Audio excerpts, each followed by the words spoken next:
is Jeff Buchanan. Thank you for that warm welcome. And going along with what Rick said earlier, I appreciate the opportunity to stand in front of all you and share our story of what happened with Route 91. A little bit of background, just so you know that this presentation is given across the country. There's a handful of us that do give this presentation. It was built in a partnership between law enforcement and the fire department. Our fire chief, who is just a wonderful human being, put a lot of hours into building and crafting this presentation. And usually the way that sometimes it has a couple of different presentation styles, but there are many times when law enforcement will give the front half, and then someone from the fire department will give the second half. And so what I'm going to attempt to do is give you that law enforcement portion as well. We'll move through it pretty quickly. The presentation time is 30 minutes. The clock is ticking now. So, and at the end, if there's any time, I'll certainly answer any questions. But as we start, and I'll be breezing through a lot of this, again, because this is kind of the law enforcement side of things. The 3-day country music festival called Route 91, and it was the 4th year in a row. Very, very successful festival where we got 22,000 people were in attendance that year. And just to give you a little bit of an idea, here is Stephen Paddock. I'm sure many of you are familiar with the story and probably have done your own amount of reading. But so one of the things that was a deficit for us that particular night was that there was no fire presence. So that was a challenge for us as all the units were responding in. But we've made some changes really because of Route 91. So on Stephen Paddock, successful, financially wealthy. He was a gambler. Very, very, very, very intelligent person. And unfortunately, what people really wanted to find out is who is he conspiring with. And many of you in this room maybe were thinking the same thing. Well, he operated alone. So all of the information that was poured through, there were no suicide manifestos, there were no conspiracies with terrorist organizations. This, by his lonesome, was one evil person, and he did it all on his own. And so some of the other things that you would like to know, or maybe you need to know, is that he was well researched, and he was looking at other areas. Life is Beautiful, which is a Las Vegas concert, just a little bit north on the Las Vegas Boulevard, was one of the other spots that he was looking at. I'm not going to actually go through this portion of it. This is kind of a blow by blow, but I'm going to give you some of the highlights. Again, I mentioned how intelligent this individual was, how well researched he was. Well, he was so well researched and so well prepared, and you'll see in some of these photos, and I do have to give a little bit of a disclaimer. There is one photo that is pretty graphic of Paddock, but what you all have to know is that he fortified the stairwells, he put up cameras and recording systems, and he was monitoring the hallway, and he did it with cleverness. He did it with intelligence. He hid those cameras on food carts. So it was kind of difficult to pick up. And he knew where law enforcement would be coming from. He knew that they would be coming from the stairwell, and he fortified those stairwells so he wouldn't be surprised. The arsenal that he had was impressive, to say the least. There will be a clip that I'll play for you. It's about 4 minutes, where you hear hundreds and hundreds of gunshots. He fired over 1,000 rounds.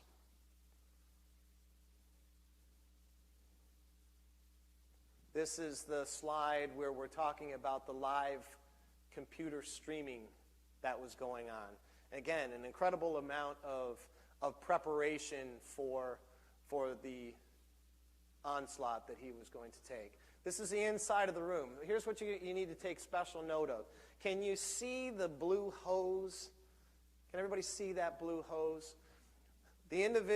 Paddock was so well researched, he knew what the tactics and the strategies were of law enforcement, and he knew more than likely that there would be tear gas that would be used at some point.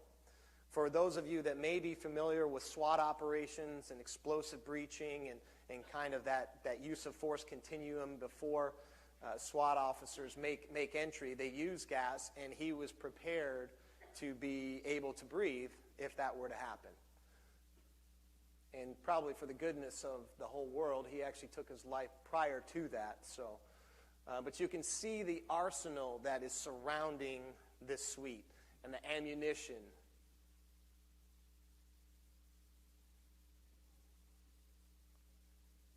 Shell casings, hundreds of shell casings. This is a room that was set up for destruction, and he took every step and monitored every detail. Now this picture, and I'll move quickly through this picture, but I will just tell you, when I first saw it, it looked as though the top part of the cranium was actually not there. It looked a little bit. That's just that was blood stains. So that was the picture of Paddock after he had just taken his life. So here's some diagnostics or some data on exactly what he had. 8 AR-10s. He had 14 AR-15s with the bump stocks. I'm sure everybody is very familiar with what's been going on across the country with bump stocks. And it's all the rounds, 1,050 spent rifle rounds, and there were thousands more that were discovered. And I'll point this out when we get into one of the next slides, but we recently have become aware that the room in which he actually rented or stayed at for the night wasn't his first choice. And I will show you what that first choice was when it comes up here just in a few slides. There were searches of his multiple homes. Again, this is a very, very wealthy individual, and he had a lot of discretionary income. He had multiple homes. They found more guns, but nothing to contribute to any conspiracy theories.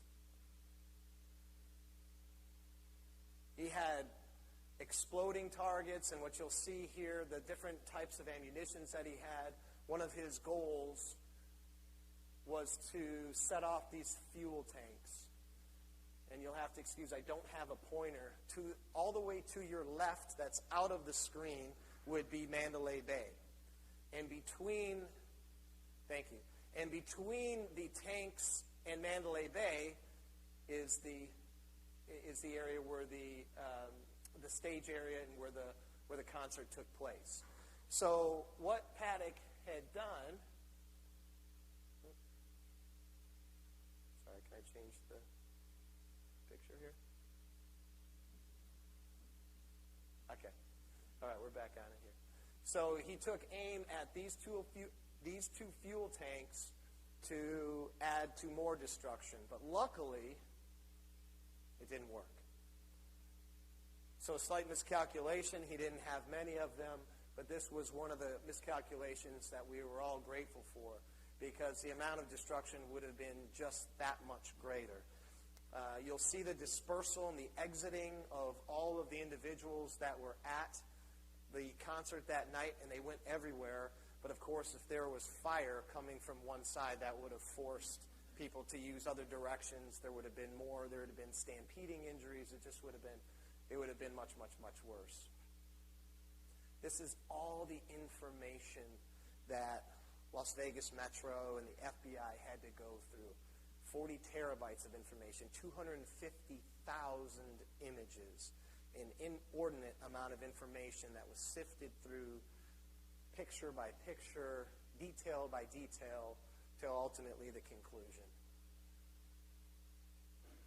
The Google searches were disturbing, to say the least, but again, spoke to how much this individual was researched. SWAT Las Vegas. Do police use explosives? All of these things played into all of the scheming that went into that particular night. And you can see Life is Beautiful, and you can see Santa Monica Beach. He wanted to see where he could have the most impact.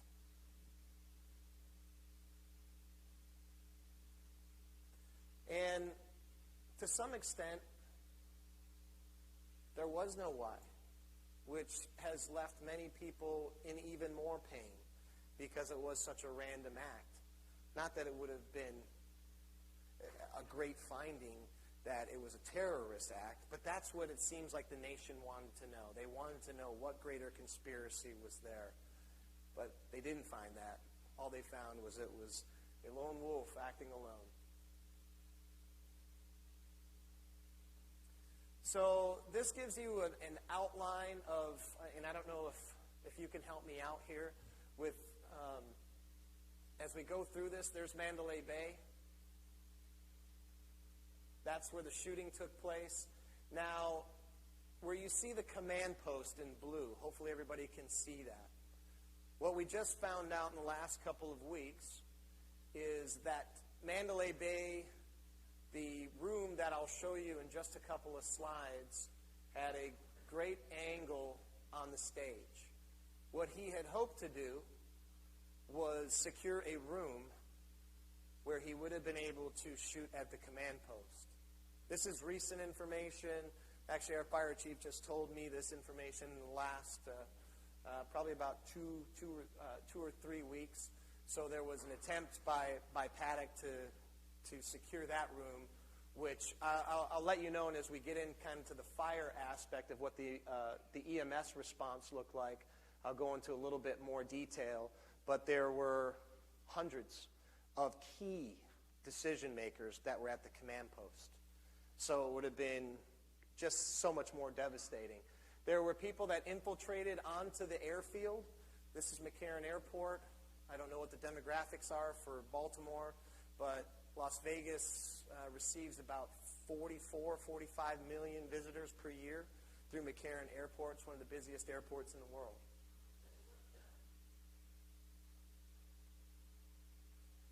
This is the venue.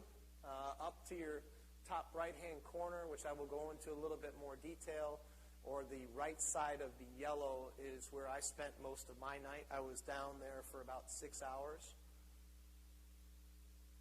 This is an aerial view.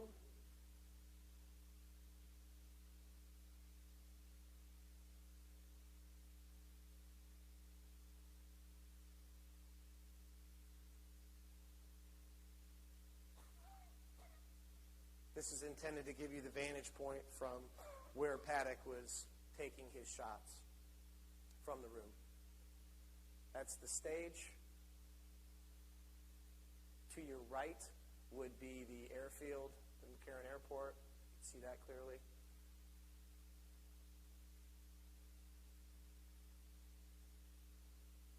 And then you can see in the top where the command was located.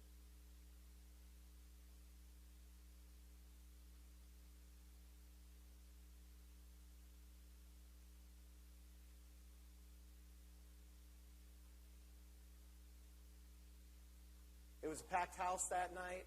The footprint for Metro, which is the police agency that works in southern Nevada, Las Vegas, the city of Las Vegas, and the municipality of Clark County, we share the budget for Metro. It's the largest police force in the state of Nevada and certainly in southern Nevada. And they had 51 personnel. And to any hockey fans in here? So, all right, we got one in the corner, all right. I know that y'all beat, basically, I know this is Baltimore, but I'm sure there's a lot of Washington fans in here. I get it. You beat the Golden Knights last year. But it's been a huge rallying point for us. And basically, that footprint that you see, 51 personnel, actually it's upticked by one. There's 52 Metro at every home Golden Knights game. So that's what the footprint looked like. But you can see the fire department had 0 personnel. That has now changed. While we don't have a much greater presence, what we have is an imprint so we can start the incident command system, which is how we operate on all emergency incidents.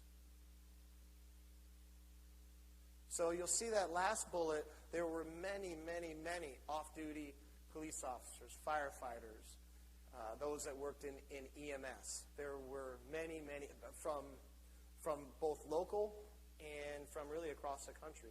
there was a huge contingent of LA firefighters that were there, LA County firefighters, and many of them went right to work. So, and it actually, from a CISM standpoint, which I'll go into a little bit when we get to the fire side of this presentation, there are still people that work for our department that are still having some struggles inside of their relationships because they were there with their significant others. And what most of them did is they let their significant others, they got their significant others to safety, and then they went back in to the stage. And that has caused a lot of heartache and strife, because what some of the wives were saying is, how come I'm not the most important thing to you?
Tutok lang yun, oh. Oh my God. Seryoso. Oh my God.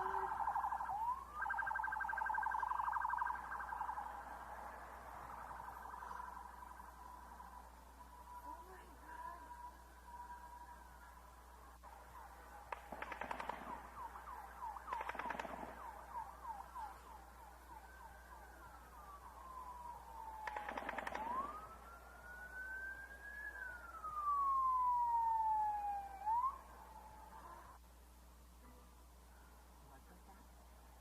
God, Jerry.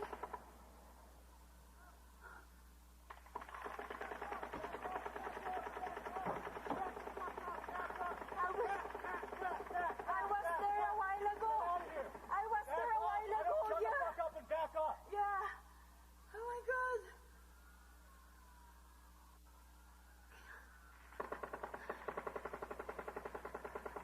Oh my God.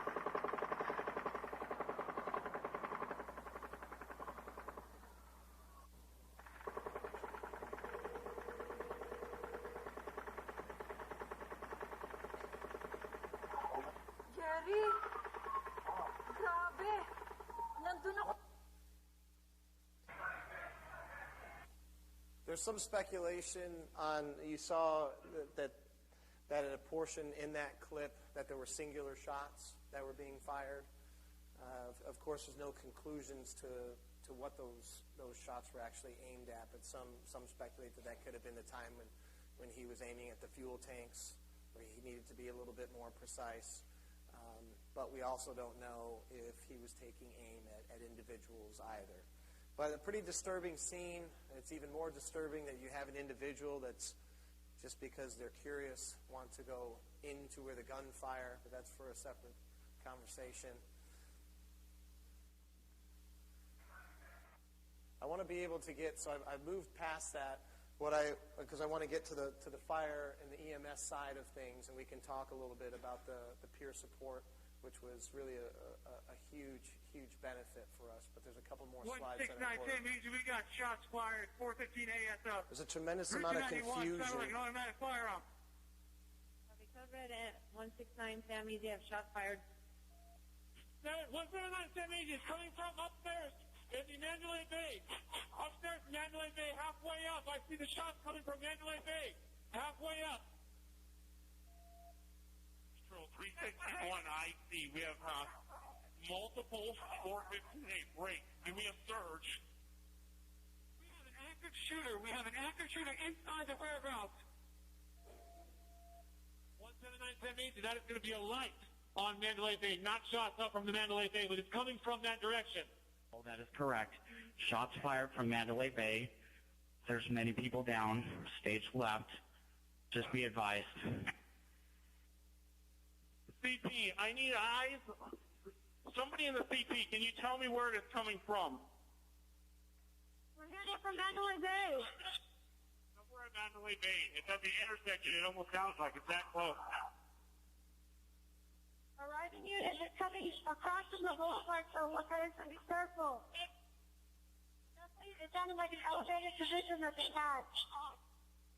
790 arrived. I'm going to form a strike team. Mandalay Bay and the boulevard. I need 5 officers on me. We have multiple casualties. GSWs at the medical tent. Multiple casualties. Control, be advised. Shots are coming from Gate 7. Gate 7. Shots are coming from Gate 7.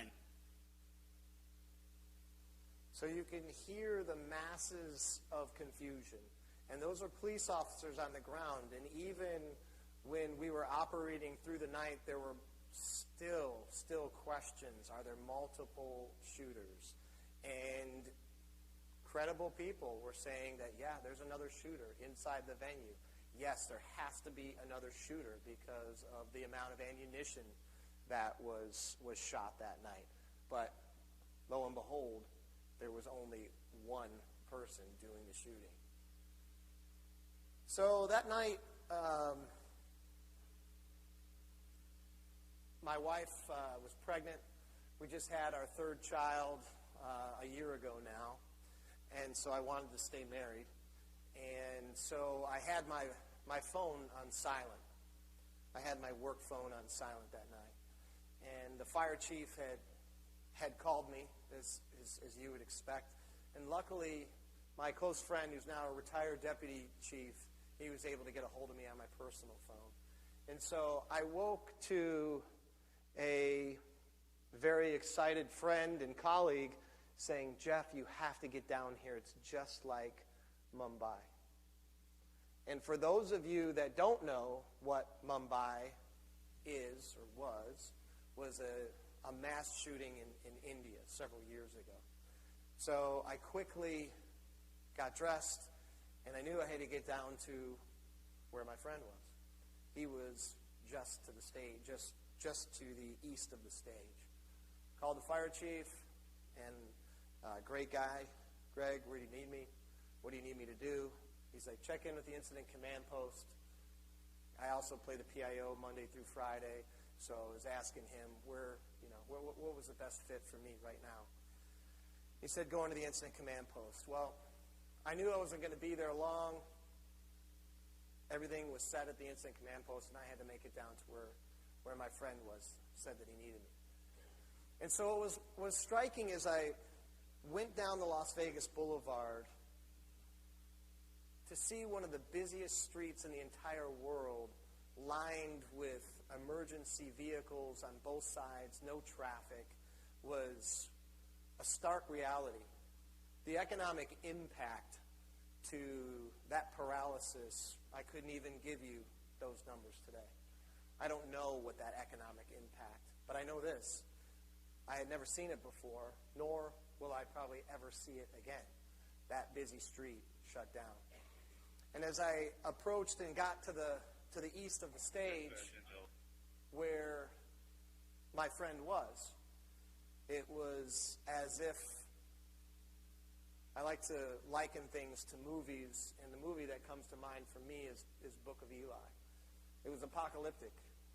There were phones and wallets and shoes and body fluids and no people except for the deceased that were riddled throughout the area.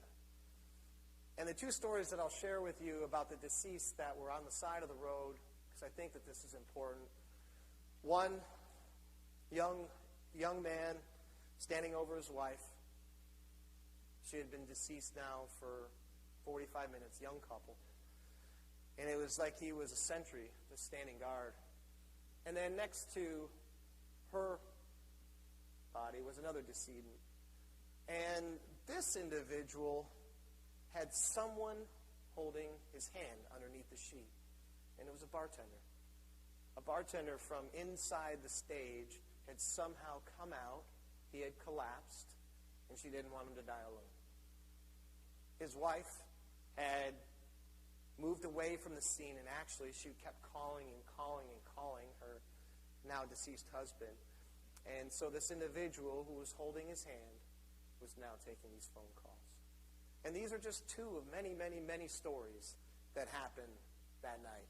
869 were injured, 413 people were shot, and as you'll see, there's a slide that's coming up here of how far away people got. I mean, these exsanguinating injuries, they did not happen right away. Some people died right there inside the stage. Some people got blocks and blocks away before they succumbed to their injuries. And of course, still even more were transported to the hospitals where they later died. It was a group effort. For those of you that don't know, this is a jurisdictional thing, but the long and short of it is if you go and stay at the Mirage, Bellagio, Paris, Planet Hollywood, you are in Clark County. That is the municipal fire coverage that you will get will be Clark County Fire, and we're yellow. But if you send a postcard to your kids and your grandkids, it's going to say Las Vegas, Nevada on it. It's a jurisdictional thing. And it also posed some issues as we went through, because from a politician's standpoint, sometimes you had the mayor and the county commissioners and things didn't go well. That added some complications. But it was certainly a team effort. While we had the most resources on that scene, Henderson was there to help, Las Vegas was there to help, North Las Vegas was there to help. Everybody was ready to support the event. This is the amount of apparatus and staff that was on that scene, and a tremendous amount of resources. We did not need more resources. There were rescues. I mean, there were emergency lights as far as the eye could see. We're very, very apparatus rich in southern Nevada, and all of the resources were there. Our combined communications center, which is North Las Vegas, and Clark County, we split the costs of that facility. They had a tremendous workload. And because we're running short on time, unfortunately, I'm not going to be able to play for you the soundbite. But let me if I can do it some justice in 30 seconds. In a matter of about 10 minutes, through the dispatch center, there were reports of a half dozen or more active shooters, because individuals were leaving the scene and they were gunshot victims, and so people were saying, oh my gosh, there's another active shooter situation. So it caused tremendous confusion, and I don't know if there's any fire personnel in this room, but there were so many elements that you had to, I mean, as I stood next to John, I'm like, those have to be echo calls. Those can't be real. But yet we had to wait for information to come in, and we had to quasi-vet some of these calls. So it was a very, very distracting and confusing situation. We had someone set down a backpack. We had to give consideration to moving the operations that were on the east side of the stage. So there was continuing information that came in that we had to sift through. So what were the challenges for the responders?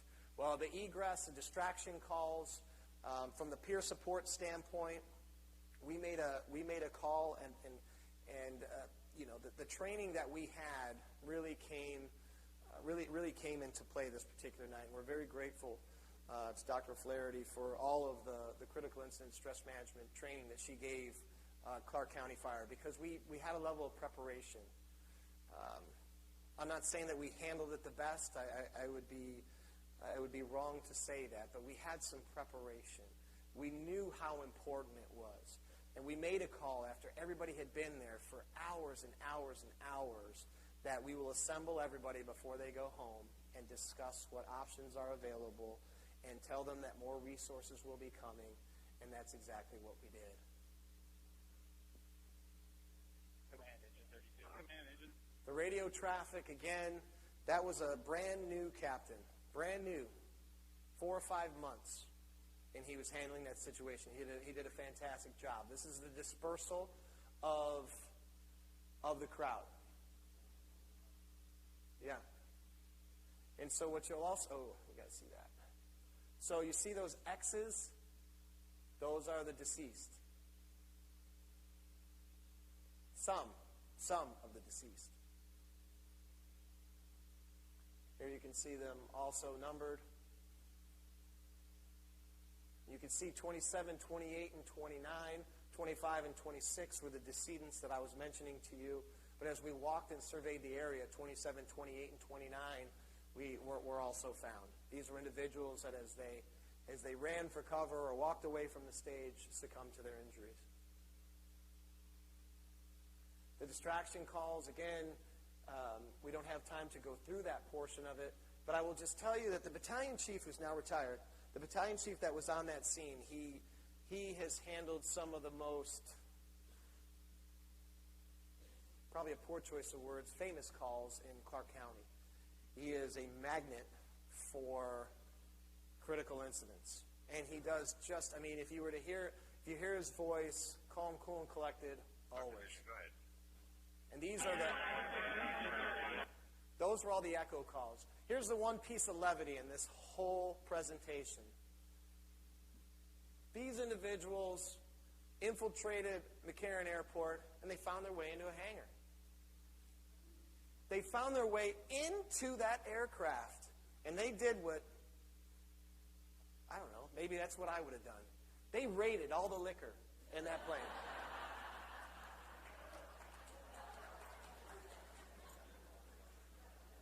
Cleaned them out.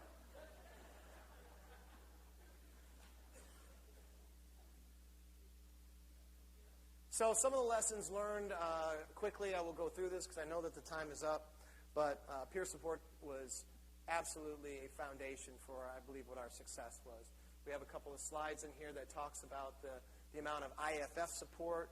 Dr. Flaherty was out, and she was helpful with us. We pooled resources from everywhere, and everybody, it was definitely a tribal approach. It was a community approach to dealing with this situation. Luckily, we built a peer support team, and as a valley, we're very, very strong in our partnerships, and so it was fundamentally what I would call one of our largest strengths. We also have an excellent relationship with our law enforcement partners, brothers and sisters, and we've been training with them for years. And so when we deployed rescue task forces, and really what rescue task forces are, for those of you that don't know, that is a combination of law enforcement and firefighters that go into a scene that is warm. And what our men and women did is they were seeing if there were any viable that were still in the stage area. Unfortunately, they were all deceased. But rescue task forces are a way for EMS to go into a situation that normally in years past they wouldn't have. They would never have gone in. But because of our training, we've been able to do that. It's a total integration, and it's something that we see, unfortunately, as Rick mentioned earlier, that this isn't going to stop, and there'll only be more.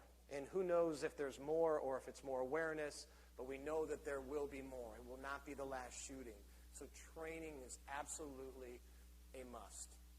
And it has to be in partnership. You can't do it in a vacuum. It can't be EMS and fire on one side and police on the other side. It has to be done together. And that's what we've been doing for years. That was a shot of our rescue task forces going in. These are Clark County personnel. You can see their gear is very, very similar. They wear a portion of what the police officers wear. They wear a helmet, and they wear armor that is protective of center mass. For those of you that have a little bit of weapon training, that's where people are trained to make the kill shot in center mass, and they have protection that's there, and they are able to go into the warm zones. Unfortunately, there's a decedent. The peer support team was just, again, it was so critical. And everybody was called to the training center at 8 o'clock in the morning after a very, very long night. And there were some people that were upset about it. We felt comfortable as an executive team that we made the right decision, and it was something that we felt absolutely had to be done. One of the other lessons that you will see in here, and again, I talked about all of the tremendous support from the IAFF and bringing out peer support teams, but the fire chief and myself, we had to shield our people from the media. The media wanted nothing more than to talk to all the heroes that were there, understandably. However, they needed their time to decompress this situation too. So for a week, the fire chief and myself, we shielded the media from all of our personnel, which was no small task. And we do have a peer support team, and that supporting our own, that's our mission statement. The Clark County Fire Department has a peer support team with a mission of supporting their own. And there's two values, trust and confidentiality. In order to get on the team, you need three things. You care, you're an active listener, and you're not going to judge. Future needs, we know that we need more PST. We're infiltrating every area of the organization. We're putting into the testing process. We're talking to recruits. We are continually training our department on the needs for behavioral, emotional, and mental health. So the recommendations are certainly, again, sometimes the audience that we're talking about here is law enforcement and fire. Everybody in this room understands the importance of what we're talking about, so this is preaching to the choir. But what we tell law enforcement agencies and other fire agencies is you should get, if you don't have one, you better be working on it right now. You better have a peer support team. So the Family Assistance Center, I'm just going to give this brief last position again because I feel badly because I know I've gone at least 5 minutes over what my allotted time is. And so the Family Assistance Center was a huge resource for the thousands and thousands of people that needed to know where to go for any number of things. Where do you get your phone? Where do I go? Where do I go for this decedent information? Where do I go for this injured information? And there were thousands and thousands of people that were serviced over the course of months. So the impact, hopefully this community won't have a situation like this. But if you do, it lasts for months and months and months. The destruction is quick, but the lasting impacts are really as difficult or perhaps even more. And our deputy chief, who's also the emergency manager, he had a Herculean effort to make sure that Family Assistance Center was working around the clock. And I don't think he sleeps at all. And he just did such a marvelous job. So in light of time, that's where I'm going to stop the presentation, but with these couple lessons. Number one, and everybody in this room knows how important peer support teams are, training in critical incident stress management, and the importance of behavior, emotional, and mental health of all of our people, crucial. And then the second, train, train, train. Train, train, train. And if you do those two things, and I hope it doesn't happen in this community, but if you do, you'll be prepared for it.